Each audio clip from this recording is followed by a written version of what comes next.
오늘은 굉장히 오래간만에 저평가된 종목 하나를 살펴볼까 하는데, 제가 굉장히 좋아하는 벤자민 그레이엄 방식에 맞는 종목을 살펴보려고 해요. 예전에는 미국에서 그레이엄 방식으로 투자하는 투자자들이 굉장히 많았다고 그러죠. 근데 지금은 그레이엄 기준에 맞는 종목들이 미국 시장에서는 찾기가 힘들어요. 근데 우리나라에는 아직 굉장히 많이 있습니다. 그레이엄 방식의 투자는 이미 충분히 검증됐기 때문에 안전하면서도 장기적으로 봤을 때는 수익률이 굉장히 높은 편이에요. 그런 종목들을 시간이 될 때마다 하나씩 살펴보려고 하는데, 오늘 볼 종목은 성우전자라는 종목입니다. 이 종목은 사실 엄밀하게 봤을 때는 벤자민 그레이엄 투자 방식에 100% 맞지는 않는데, 그래도 상당 부분이 맞아 들어가서 일단 포함은 시킬 수 있을 것 같아요. 그러니까 그레이엄 방식으로 봤을 때, 그레이엄이 만약에 100점이라는 점수를 매긴다면 그레이엄 방식으로 봤을 때 이 회사는 거의 한 70점, 80점 정도 되지 않을까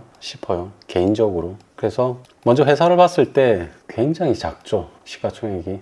코스닥에서도 1500이 거의 어떻게 보면 소위 말하는 잡주 아닌가 싶을 정도인데, 회사가 23년 기준으로 PER도 적자입니다. 적자고 PBR을 봤을 때는 굉장히 낮은 편인데, 이 종목을 처음 봤을 때 드는 느낌은 일단 싸죠. 회사가 좋다 나쁘다를 떠나서 일단 굉장히 싸요. 그러니까 2,000원이 싸다는 얘기가 아니라 당연히 회사의 가치 대비해서 거래되고 있는 금액 자체가 굉장히 싸다, 너무 저평가되어 있다 라고 평가를 해볼 수 있어요. 그걸 하나씩 살펴보면 일단 먼저 기억해야 될 거는, 지금 이 회사의 시가총액은 300억 수준이다, 320억 수준이다 라고 생각을 하고, 오늘 날짜 기준으로.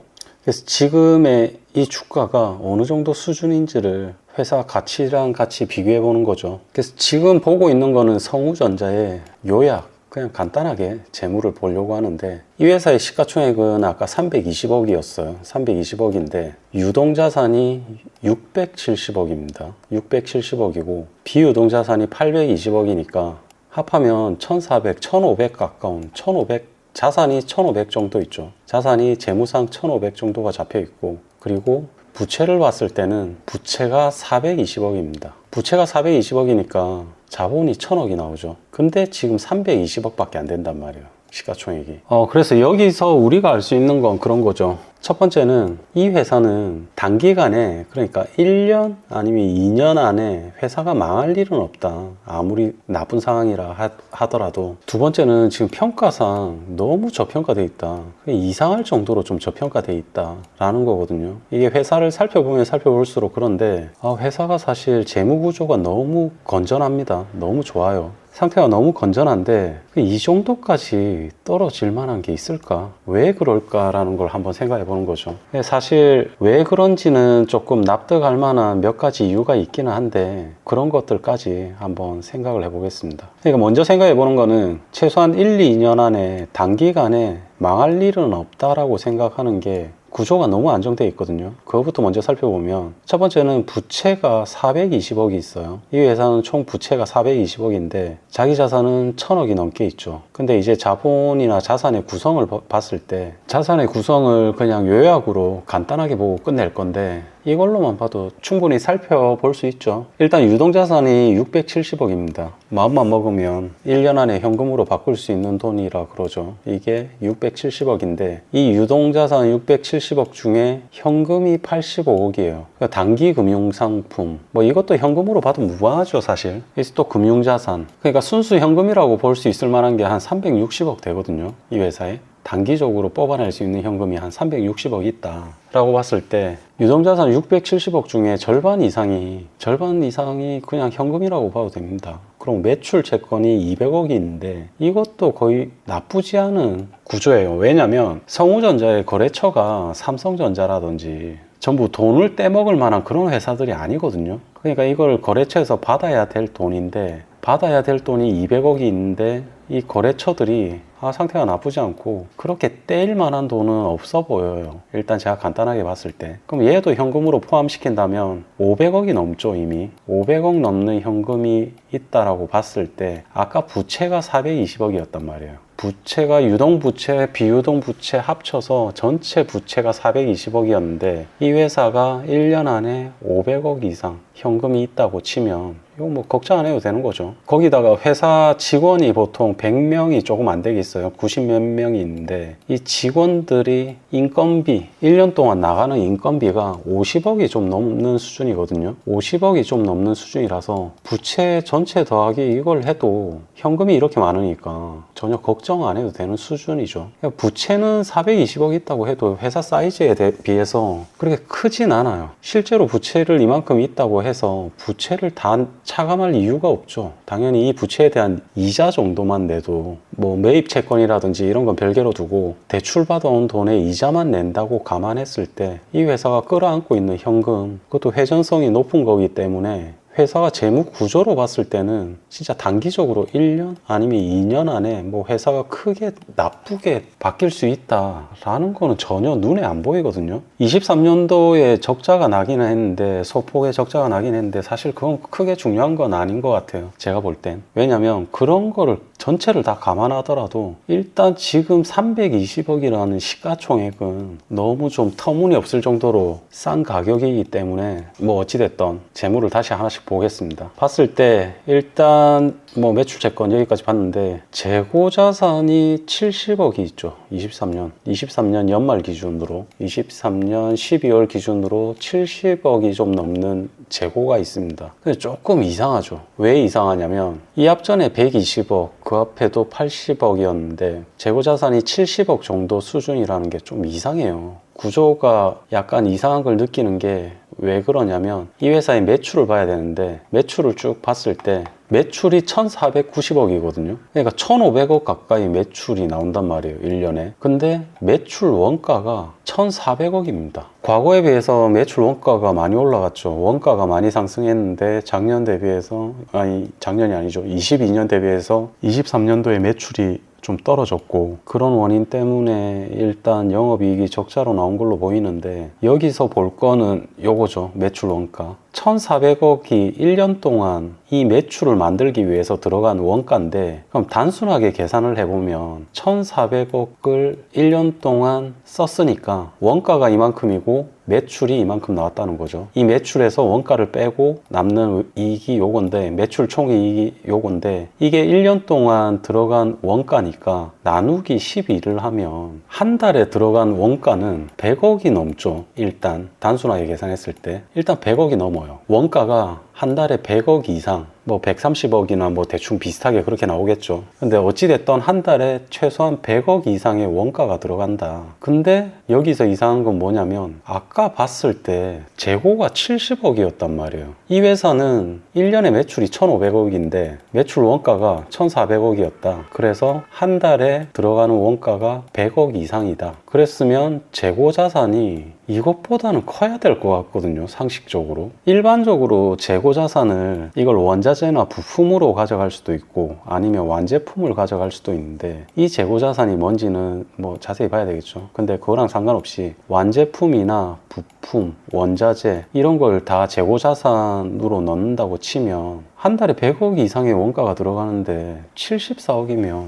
너무 재고 자산이 적잖아요. 보통 일반적으로는 한 3개월치 정도의 재고는 끌고 가죠. 그러면 이게 보통 한 300억 언저리로 300억에서 400억? 400억 정도 수준이 돼야 뭔가 조금 맞지 않나, 뭔가 비율이. 근데 74억이라고 하니까 뭐 물론 연말에 재고 이런 거 뭐 좀 어느 정도 맞출 수 있습니다. 맞출 수 있는데 조금 이상하죠. 그래서 이 회사의 마진이 어떤지 뭐 이런 걸 봤더니 분명히 서비스나 이런 건 아니란 말이에요. 지금 제조업인가? 이 회사가 뭐 하는 회사인지 사업을 봐야 되겠지만 이 부분이 사실 일반적이지 않죠. 일반적인 제조업이랑 뭔가 틀려요. 구성이 일반적인 제조가 아닌가? 라고 해서 이 회사가 뭐 하는 회사인지 좀 볼 필요가 있죠. 그래서 이 회사가 뭐 하는 회사인지를 잠깐 보면 이 회사는 사업 부문이 4개인데 요거 제조, 이거는 제조예요. 그리고 요거 제조. 이거는 제조인지 아닌지는 모르겠고, 요거는 제조하고는 상관없는 것 같고, 사업 부분이 이렇게 나뉘는데 세부적으로는 좀 감이 안 오죠. 그래서 조금 더 상세하게 보면 아까 봤던 4개의 사업 부문은 요렇게인데 이 중에 요거랑 요거는 제조 부분에 속했단 말이에요. 근데 비율이 70%가 넘어가니까 매출 비중에서 이게 제일 높고, 그 다음 얘랑 비슷한 매출 비중이 나와요. 아직까지는 얘네 사업의 제품 그런 게 좀 감이 안 오는데 특성을 좀 봤더니, 그래서 이제 이 회사가 원재료를 구입하는 걸 보면 조금 특이한 게 있죠. 원재료를 사는데 매입하는 유형이 가공이에요. 가공비, 외주 가공, 철판도 금형 가공. 근데 아까 봤던 매출하고 비율이 굉장히 흡사합니다. 아까 매출은 이게 비중이 한 48% 됐죠. 이거 아까 20 몇 프로, 요거 20 몇 프로, 거의 비슷해요. 그러니까 그런 생각이 들어요. 이게 매입을 하는데 이쪽 부분에 들어가는 거를 원재료랑 외주 가공을 하는 형태로 매입을 해서 자기 거래처에 넘어가는 건데, 성우전자에서 자기가 매입한 거에 대해서 조금의 어떤 처리만 한다든지 아니면 그냥 자기네는 일을 안 하고 설계만 하는 형태로 해서 전부 외주 가공을 준다든지 이런 거를 거래처에 그냥 바로 넘기는 이런 형태가 비즈니스일 수도 있고, 성우전자가 우리가 생각하는 일반적인 제조, 그거랑은 조금 틀린 제조일 수 있겠다라는 생각은 들어요. 물론 뭔가 제조하긴 하겠죠. 그래서 이 회사의 어떤 경쟁력이라든지 아니면은 이 회사의 어떤 차별점 이런 거는 뭐 사실은 잘은 모르겠어요.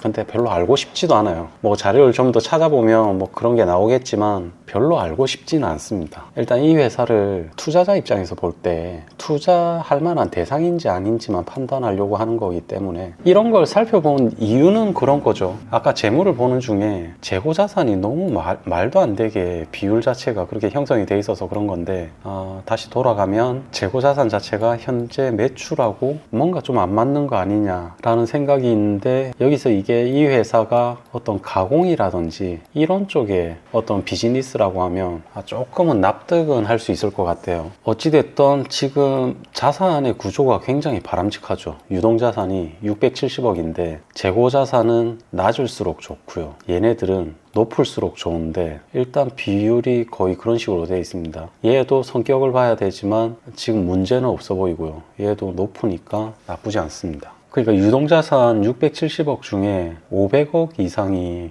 아무런 하자가 없어 보이는 자산으로 구성이 돼 있어서 유동자산도 굉장히 좋아 보이고요. 기타 유동자산 이런 거 뭐 그냥 무시해도 될 것 같아요. 수준이 23억 정도 수준이니까. 구체적으로 어떤 걸 기타 유동자산으로 잡았는지 별로 살펴보고 싶지도 않은데 안 봐도 될 것 같죠. 그래서 기본적으로 유동자산이 670억인데 여기서 이 회사의 유동부채가 340억 수준이니까 유동 비율도 굉장히 좋죠. 거의 200% 가까이 되죠. 정확하게 200%는 아니지만 유동 비율이 200% 정도 되고, 부채는 아까 420억이었단 말이에요. 부채는 420억이었는데 부채 420억에서 자기 자본 1000억이니까 부채 비율도 40% 정도밖에 안 된단 말이에요. 부채 비율도 굉장히 좋고, 부채 비율 40% 정도의 유동 비율이 한 200% 나와버리고, 일단 재무가 구조상 굉장히 건전하고 좋아요. 이런 구조를 만들어 놨으니까 이 회사는 실적이 어떻게 되든 상관없이 1년, 2년 안에 망하기는 굉장히 힘들다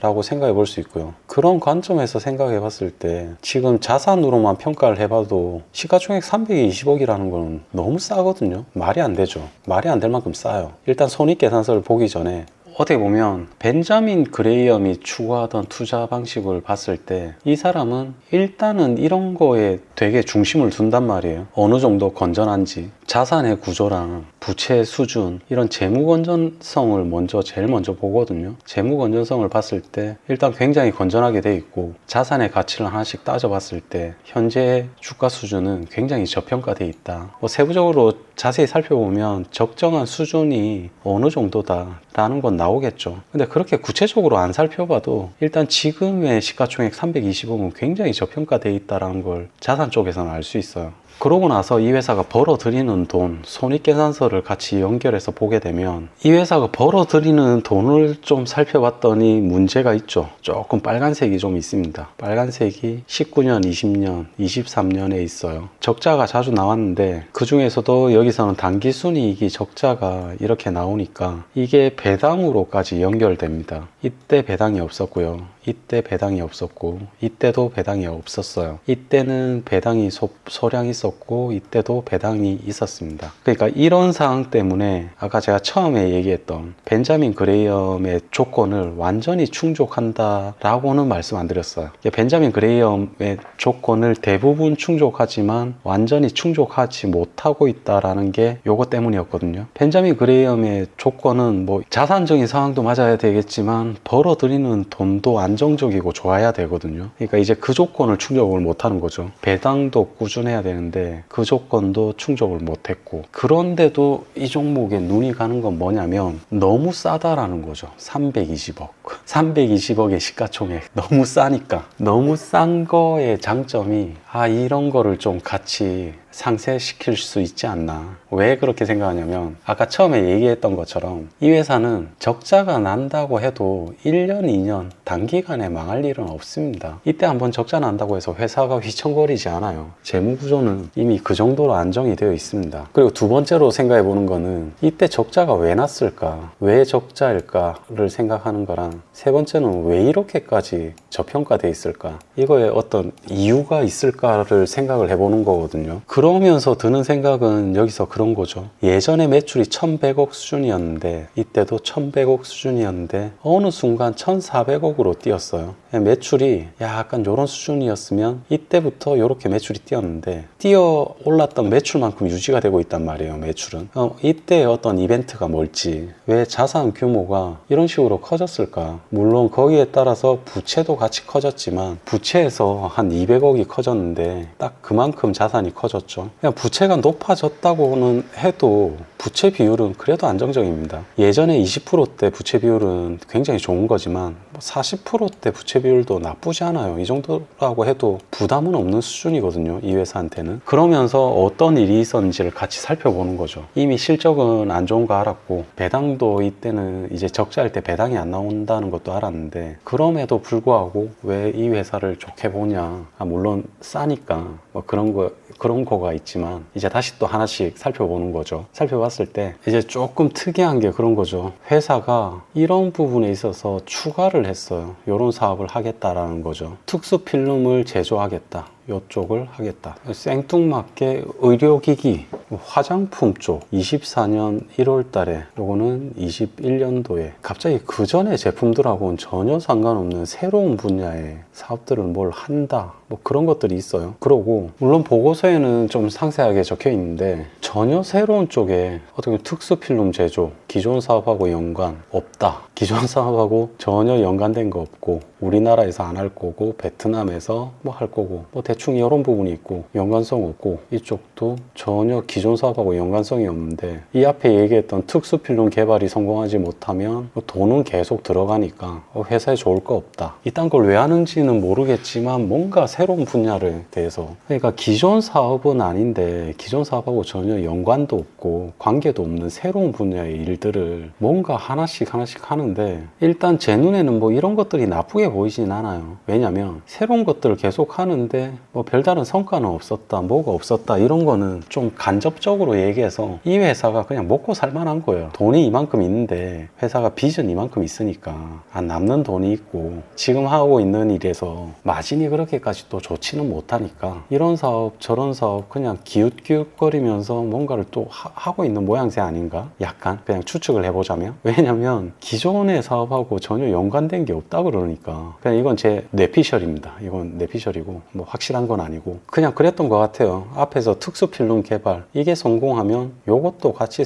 하고 뭐 엮어서 어찌됐건 자기 분야는 아니지만 뭔가 새로운 사업들을 이것저것 해보는 걸로. 근데 이런 쪽에서 뭔가 자기네들이 또 예상하는 것들이 있으니까 새로운 사업 분야에 24년도에는 30억을 쓸 건데 그 다음에는 1억도 안 쓸 거고 26년에도 1억도 안 쓸 건데 여기서 판매되는 금액이 25년 예상되는 게 뭐 요만큼 나올 거고 26년, 27년 뭐 요만큼씩 나와질 거다. 뭐 예상 금액이니까 맞을 수는 없죠. 뭐 틀릴 수도 있지만 맞을 수도 있죠. 어찌됐건 이런저런 새로운 사업에 뭔가를 하고 있다라는 거에는 일단은 점수를 줄 수 있을 것 같아요. 제 생각은. 그래서 사업 분야에 대해서 새로운 사업 쪽에 의료기기 이상하게 들어가는 것들이 뭐가 몇 개가 있어요. 근데 회사 자체가 성장하고 새로운 사업 분야에 나간다는 것 자체는 뭐 나쁘게 볼 건 아니니까 그러면서 같이 연관돼서 보는 게 이제 그런 부분이 있어요. 이 회사의 최대 주주에 대한 거거든요. 이 사람이 최대 주주인데 지분이 31%입니다. 어떻게 보면 압도적으로 높죠. 그리고 지금 이 회사의 대표이사는 이 사람이죠. 아들인데 이 사람이 원래 대표였다가 지금은 대표에서 물러나고 지금은 그냥 이사입니다. 이사로 돼 있는데 창립자죠. 이 회사 설립자인데 왜 이 사람이 일선에서 물러났냐면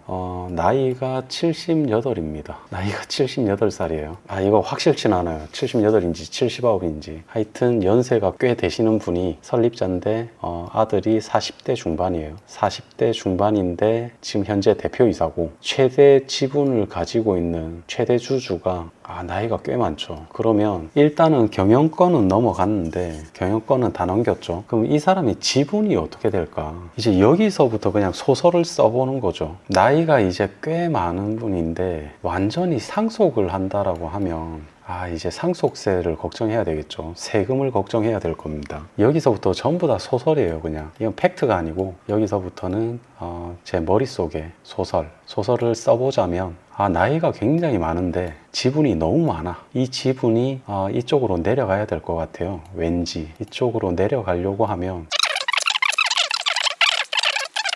뭐 물론 제가 얘기한 게 전혀 사실이 아니에요. 전혀 사실이 아닌데 이때 주가 차트를 대충 한 10년을 보면 한 10년 동안의 주가 차트를 봤을 때 조금 이상한 게 있어요. 저는 뭐 이런 차트에 의미를 둔다기보다 거래량인데 거래량이 여기서 여기까지 여기서 여기까지 이게 예전에 볼 수 없던 수준의 거래량이거든요. 그러면 아까 봤을 때는 그런 게 있죠. 전혀 상관없는 새로운 사업 분야에 뛰어들기로 시작했다라는 게 대충 언제쯤인지 보고 어떤 세대 교체가 들어갔던 시기, 이 회사의 설립자라는 분이 지금 연세가 꽤 되는데 그런 게 정리되는 기간, 너무 비정상적이라는 생각은 일단 들거든요. 320억의 시가총액.